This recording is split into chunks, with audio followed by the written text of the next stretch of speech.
အဲ့ဒီနာမှာအမျိုးသားကသူ့ရေးစားနဲ့အိတ်ချင်ခဲ့ပေမဲ့သူ့ရေးစားကညှင်းပယ်လိုက်တယ်။ဒါကြောင့်အမျိုးသားကဒေါသထွက်ပြီးအိတ်ရတဲ့တန်းဝင်သွားခဲ့တယ်။နောက်တစ်နေ့မှာအမျိုးသားကသူ့ရေးစားစီကိုတောင်းပန်စာပို့ခဲ့ပေမဲ့သူ့ရေးစားကလုံးဝပြန်စာမပို့ခဲ့ဘူး။အမျိုးသားကဆက်ပြီးတောင်းပန်နေခဲ့တယ်။ပြီးတော့သူကဒီညတူညစာစားဖို့ပြောလိုက်တယ်။ဒါပေမဲ့သူ့ရေးစားကဒီညလှုပ်ဖော်ကိုင်ဖက်တွေနဲ့ညစာစားမှဖြစ်ကြောင်းပြောခဲ့တယ်။ဒီလိုဖြေကိုမြင်တော့အမျိုးသားရဲ့နောက်တစ်စိတ်ကချက်ချင်းပြောက်ကွယ်သွားပြီးဒေါသစိတ်တွေဝင်ရောက်လာခဲ့တယ်။တစ်ဖက်မှာတော့ရေးစားဖြစ်သူကအခြားမျိုးသားတစ်ယောက်နဲ့ရေမောပြီးစကားပြောနေခဲ့တယ်။အဲ့ဒီမျိုးသားကသူ့လက်ကိုသူမရဲ့ကြောပေါ်မှာတောင်တင်ထားခဲ့တယ်။သူမကလည်းကျေနပ်နေခဲ့တယ်။ဒါတွေအားလုံးကိုသူ့ရေးစားကစောင့်ကြည့်နေတယ်ဆိုတာကိုတော့သူမမသိခဲ့ပါဘူး။အမျိုးသားကသူတို့နောက်ကိုလိုက်သွားခဲ့ပေမဲ့သူတို့ဘယ်ခန်းထဲဝင်သွားလဲဆိုတာကိုတော့မသိနိုင်ခဲ့ဘူး။ဒါကြောင့်အမျိုးသားကနောက်ပြန်လှည့်ခဲ့ရတယ်။နောက်တစ်နေ့မနက်မှာအမျိုးသမီးကအလျင်မြန်အဝတ်စားဝတ်ပြီးပြန်ဖို့ပြင်ဆင်ခဲ့တယ်။ဒါပေမဲ့အခြားမျိုးသားကအချိန်စောပါသေးရဲ့တူဆက်နေရအောင်ဆိုပြီးသူမရဲ့လက်ကိုဆွဲထားခဲ့တယ်။သူမအမားလုံးမိသွားပြီဆိုတာကိုသိလိုက်ရတဲ့အမျိုးသမီးကရေချိုးခန်းထဲကိုအမြန်ပြေးဝင်သွားခဲ့တယ်။သူမဖုန်းကိုကြည့်လိုက်တဲ့အခါအမျိုးသားကအချိန်90ကျော်ဖုန်းခေါ်ထားတာကိုတွေ့လိုက်ရတယ်။သူမကအမျိုးသားစီစာပို့ပြီးတော့သူမအမြန်ထွက်ခွာသွားခဲ့တယ်။တစ်ဖက်မှာတော့အမျိုးသားကသူ့ရေးစားရဲ့စာကိုတွေ့ပေမဲ့ပြန်မပို့ခဲ့ဘူး။သူ့ရေးစားကသူ့ကိုဖုန်းခေါ်ခဲ့တယ်아, 진짜 하는 거 아니지? 답장 없어서 걱정했잖아. 받았어. 토요일인데 출근했나 보네.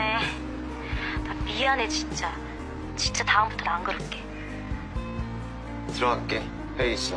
အမျိုးသားကအစည်းအဝေးကိုအကြောင်းပြပြီးဖုန်းချလိုက်တယ်။ဒီအချိန်မှာရေးစားဖြစ်သူကသူမရဲ့တငယ်ချင်းကိုအကြံတောင်းနေခဲ့တယ်။အကြောင်းဆောင်ရှင်းပြပြီးတဲ့နောက်မှာတော့သူမရဲ့တငယ်ချင်းကသူ့ရေးစားနဲ့ပြတ်ဖို့ပြောခဲ့တယ်။သူမဘာလို့ရမှမသိဖြစ်နေတော့မှာပဲ။အခြားမျိုးသားကရုတ်တရက်သူမကိုတောင်းတဖို့ဖိတ်ခေါ်ခဲ့တယ်။ဒီဖိတ်ခေါ်မှုကိုထိတ်လန့်နေတဲ့သူမကသူမရဲ့တငယ်ချင်းကိုဘာလို့ရမလဲလို့မေးခဲ့တယ်။သူ့တငယ်ချင်းကဖိတ်ခေါ်မှုကိုလက်ခံဖို့ပြောခဲ့တယ်။ဒါကသူ့ရဲ့စိတ်ရင်းအမှန်ကိုသိနိုင်မဲ့တခုတည်းသောနေလန်းဖြစ်တယ်လို့သူမကပြောခဲ့တယ်။နောက်ဆုံးမှာတော့သူ့တငယ်ချင်းရဲ့မြောက်ပေးမှုနဲ့အတူသူမကဖိတ်ခေါ်မှုကိုလက်ခံခဲ့တယ်။အခြားမျိုးသားကိုအထင်မလွဲဖို့အတွက်အဲ့ဒီညကအရက်ရမ်းမှုသွားလို့ပါဆိုပြီးသူမကတကယ်တော့အဲ့ဒီလိုလူစားမျိုးမဟုတ်ဘူးလို့ပြောခဲ့တယ်။အဲ့ဒီအချိန်မှာပဲသူမကရုတ်တရက်ချော်လဲသွားခဲ့တယ်။သူမဖုန်းထဲကချစ်သူကောင်လေးရဲ့တပ်ပုံတွေကပြုတ်ကျသွားခဲ့တယ်။သူမကတပ်ပုံတွေကိုအမြန်ပြန်ကောက်လိုက်ပြီးအားလုံးကိုအခြားမျိုးသားကိုအကုန်ပြောပြလိုက်တယ်။အခြားမျိုးသားရဲ့တုတ်ပြန်မှုကအမျိုးသမီးကိုပျော်ရွှင်စေခဲ့ပြီးသူတို့နှစ်ယောက်လုံးရေးစားဖြစ်တွဲလိုက်ကြတယ်။သူတို့တူတွဲတဲ့ပထမဆုံးနေ့ကိုအမှတ်တရအနေနဲ့အခြားမျိုးသားနဲ့တပ်ပုံတူလိုက်ခဲ့ကြတယ်။သူတို့နှစ်ယောက်ပျော်ရွှင်နေကြတော့မှပဲသူမက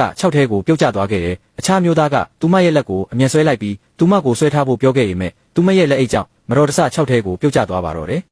။အဲ့ဒီနာမှာအမျိုးသားကသူ့ရေးစားနဲ့အိတ်ချင်ခဲ့ပေမဲ့သူ့ရေးစားကညှင်းပယ်လိုက်တယ်။ဒါကြောင့်အမျိုးသားကဒေါသထွက်ပြီးအိတ်ရတဲ့တန်းဝင်သွားခဲ့တယ်။နောက်တစ်နေ့မှာအမျိုးသားကသူ့ရေးစားစီကိုတောင်းပန်စာပို့ခဲ့ပေမဲ့သူ့ရေးစားကလုံးဝပြန်စာမပို့ခဲ့ဘူး။အမျိုးသားကဆက်ပြီးတောင်းပန်နေခဲ့တယ်။ပြီးတော့သူကဒီညတူညစာစားဖို့ပြောလိုက်တယ်။ဒါပေမဲ့သူ့ရေးစားက